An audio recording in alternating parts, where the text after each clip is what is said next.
that one. Yeah. Threefer Madness. Christopher Lod. Question 1. Scale of 1 to 10. How excited are you for the draft? 9.9 asterisk. I am very excited for the draft. Asterisk, because I think they're going to trade the pick, and I'm really excited to see what they trade it for. So, like, technically, you think we'll know draft night? I guess you can. You can. Yeah, I think so. Can't you do it before?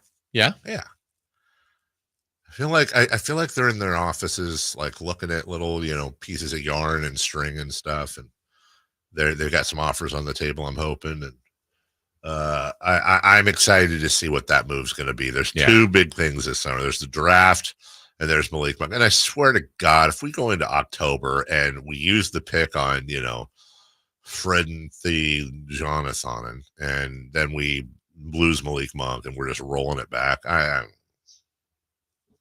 just going to be like, all right, You won't be alone on that.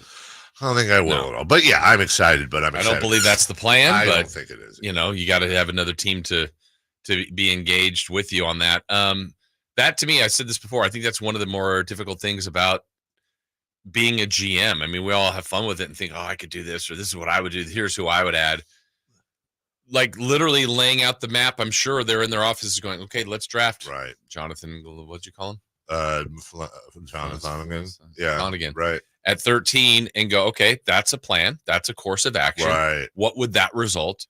Or let's trade the 13th pick with this and that turns into this player. What's better? I mean, like, right. I would say for the fan base, the second one is more exciting because you're assuming that's an exciting player coming back in return. I don't know who the player is. I don't. But the thought of it being different is more exciting. But also drafting a player is different as long as that player's in the rotation. But yeah. Well, let's go. Let's go with the easiest. Would if the one that's not going to happen, but it's the most rumored.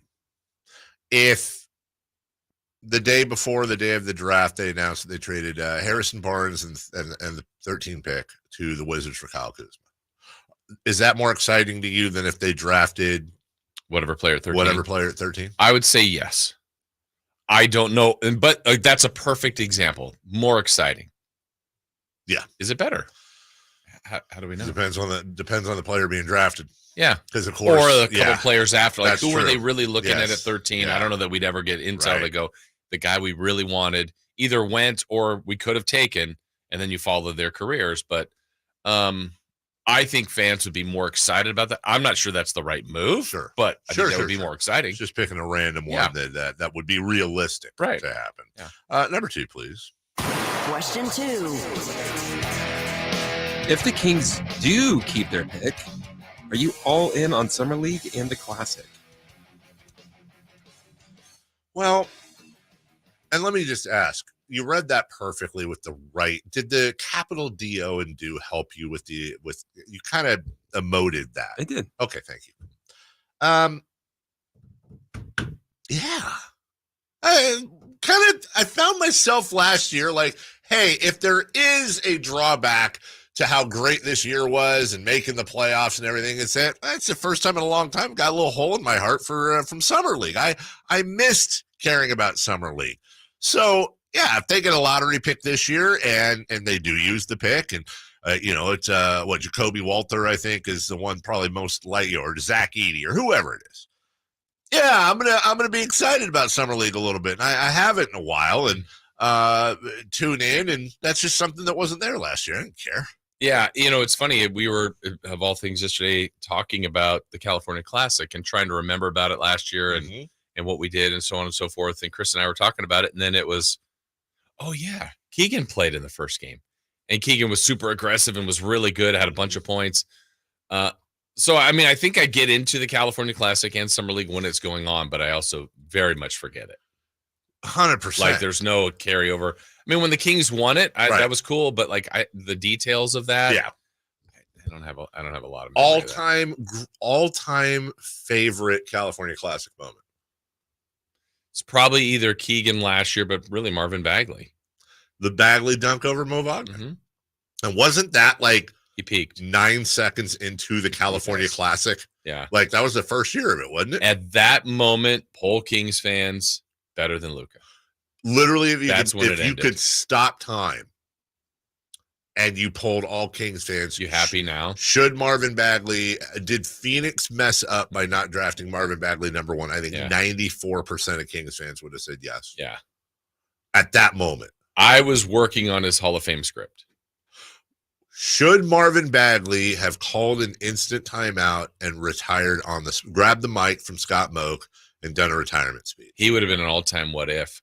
Like if he dunked it right there and all-time what if. That's it. Like I've actually fast-forwarded my life and I've identified this is my highlight. This honestly. And you'll never know what I would have been. Never. Nor will I. But I don't care. I'm pursuing my rap career. Yep. I'm pursuing a career in music. It can't get better than dunking over someone. And honestly, I didn't enjoy what I just did to Mo Wagner and his family and little Franz. Yeah. It's time for less. It's time for less. Yeah. No Mo. Yeah. I'm retiring. Love you, Dad. Yes. Question number 3, please. Question 3. So stupid. Let's get an update. Do you think Monk will re-sign with Sacramento? I wrote this question down not necessarily to answer it, but to just kind of remind us all as to predicting it. I believe in all of my heart that Malik Monk wants to re-sign with the Sacramento Kings. I 100% believe that. And that's an educated guess. That's not just me guessing. But it is an absolutely impossible question to answer because like Malik Monk, we don't know. Well, let me back up. I believe Malik Monk hopes that there's going to be a 4-year, $160 million deal from somebody and he doesn't re-sign with the Kings. I guess that's probably the number one. I believe, all things considered, that it's going to take more money to pull Malik Monk away from Sacramento. If it's apples to apples and even close, like for example, if the Kings, and I don't know if it'll be 4-year, my expectation is if he does sign with Sacramento, it'll be like a 2-year with a 1-year opt-out. But let's just say he was offered $4 and $78 from the Kings, and some other team offered him $4 and $85, $4 and $90. I think he'd still stay. But I do believe that if an Orlando, if a Philly, if somebody comes in and offers him like 4 years, 120, 4 years, 110, maybe even 100. I feel like 100 is the magic number. If he gets $100 million offer, I think he's gone. And I can't blame him. I blame the stupid freaking rules that are set up to protect teams like the Sacramento Kings that right now are actually – we did everything right. Monty McNair grabs a guy who is, signs him to a nice $9 million a year deal that helps not resurrect his career, but boost his career. It works out perfectly. And now there should never be a situation where the home team, in other words, the team with the possession of the player, is at a disadvantage with other teams. That just is kind of the underlying stinky thing about this whole thing. The Kings should have an advantage. Yeah. Over the other teams to opt into being able to go at or over the cap, and they don't. That's kind of stupid. I hope the NBA takes another look at that.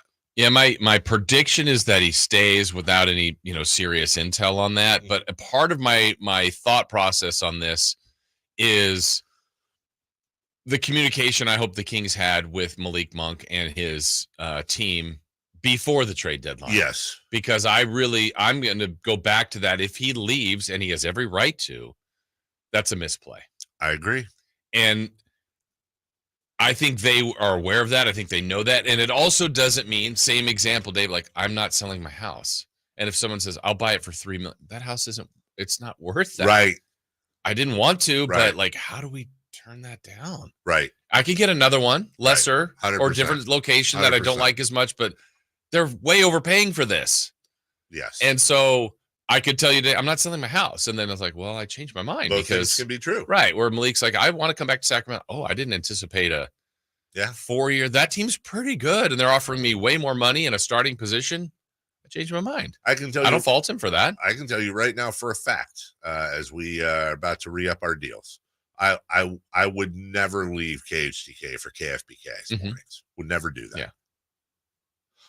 But if KFBK came in or named the group, Right. you're absolutely right. It was like, well, here's what you're making there. We're going to give you 10 times that amount. And we're going to guarantee. Thing. Yeah, well, I said I was never going to land. I didn't want to. I hadn't planned it, but you got a family to think about. Now it makes you, now you think. Yes. And I was like, well, what is better for me? Right. And different levels. Right. Obviously of cash, but dollars are dollars. So hopefully he doesn't leave. Yeah, I hope not. We'll take a break. When we come back,